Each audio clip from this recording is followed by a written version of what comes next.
I'm assigned female at birth, AFAB, pansexual, but do not know at all how to talk to girls, femmes. I love that there's not really a question, it's like, but do not know how to talk to girls, femmes. Okay. Yeah.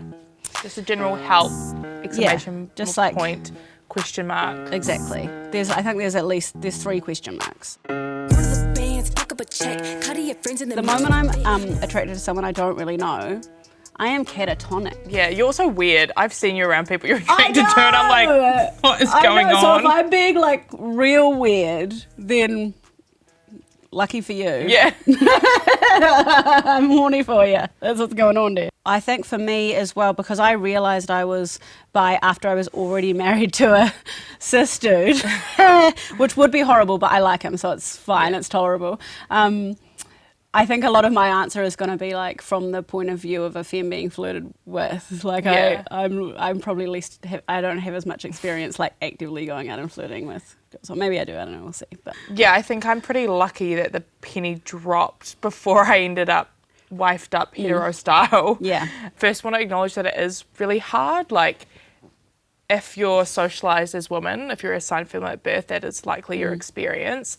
Like it's very hard for us to differentiate at times between how we act with our friends because we're very like affectionate and complimentary, and then how to make that clear that I don't just want to be your friend, like I want more than that. yeah, for me personally, I feel like this is probably like across genders and sexualities, like the number one thing that is gonna differentiate for me that this is not necessarily just a friend vibe, is like a certain confidence and assertiveness. Yeah.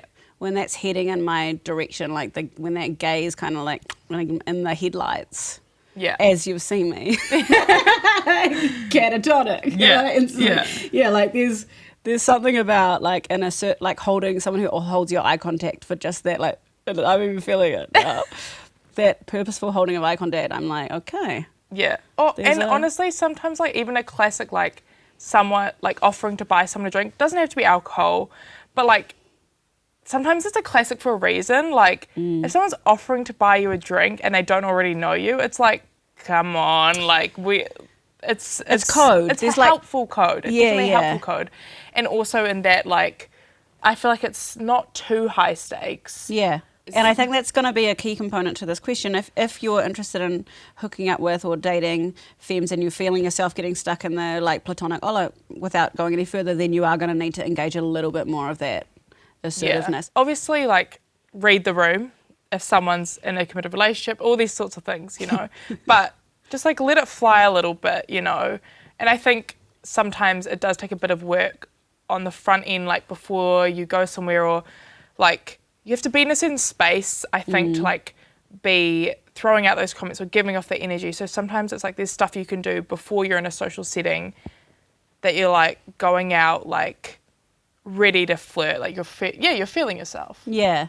I was thinking about, you know, how can I buy you a drink is coded in a certain way that you would read as like, oh, this person might fancy me. I was trying to think about other things. And you can also go with the simple, like, you look really hot. Exactly. Obviously. Like, it's a classic for a reason. Exactly, like. And there's a difference in tone between, like, you look so hot and, like, you look really hot. You know? Like, Yeah, like that's... definitely. The more you practice it, probably the better you'll get. But also, if you're going to be putting yourself out there in that way, I think you do also, and being the instigator more, would want to just do a little bit of thinking around how you cope with rejection and just making sure that you're in a place where if someone's not into it, you can be like, cool, like that's not me, that's, you know, we're not, that's, you know? Yeah, you don't want to, like, when you're having a bad day and it feels like all stakes are, like, riding on how they respond. Exactly. You just want to be, like, having a fun time and you, like, throw the fishing line out there. Yeah. Doesn't get a bite, you just, like, reel it back in and you're like, Yeah. fine. Yeah, exactly. It's okay if you just start off talking to them normally as friends and then